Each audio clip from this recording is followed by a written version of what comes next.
On l'écoute. Les Iraniens ont fait des progrès dans 3 domaines.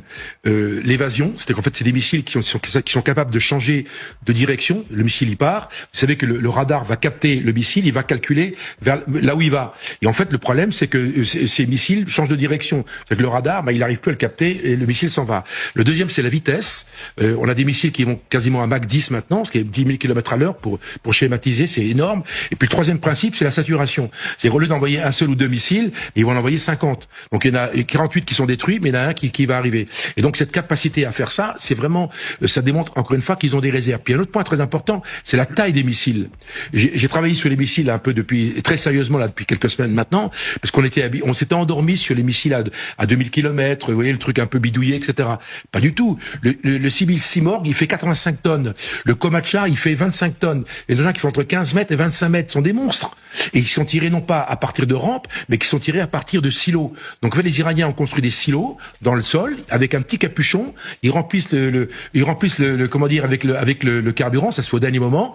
On enlève le capuchon. C'est comme le bateau d'Albion il y a quelques années. Et puis le missile s'en va. Donc tout le problème il est là, c'est qu'en fait on découvre que très concrètement les Iraniens ont une capacité en missile qui est bien plus importante, bien plus sophistiquée qu'on a pu l'imaginer dans les semaines précédentes. Comme je l'ai déjà souligné à plusieurs reprises, l'Iran dispose d'un stock de missiles suffisant pour soutenir un conflit pendant des mois.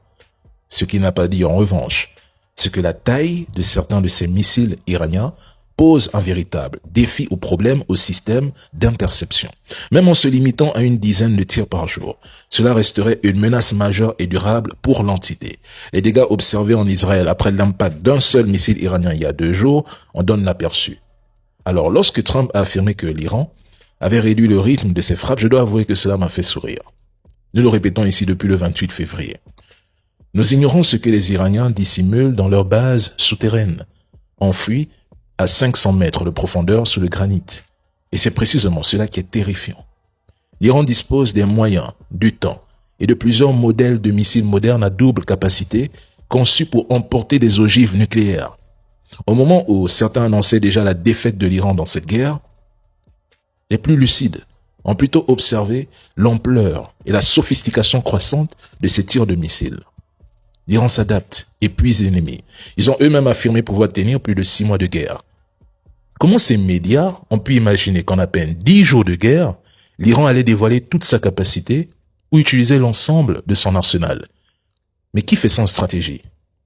Pendant que les munitions de la coalition s'épuisent, l'Iran lui continue de frapper. Et ça, c'est alarmant côté Washington. La dernière option ici reste un déploiement de troupes au sol. Sinon, je ne vois pas ce qu'il peut faire après.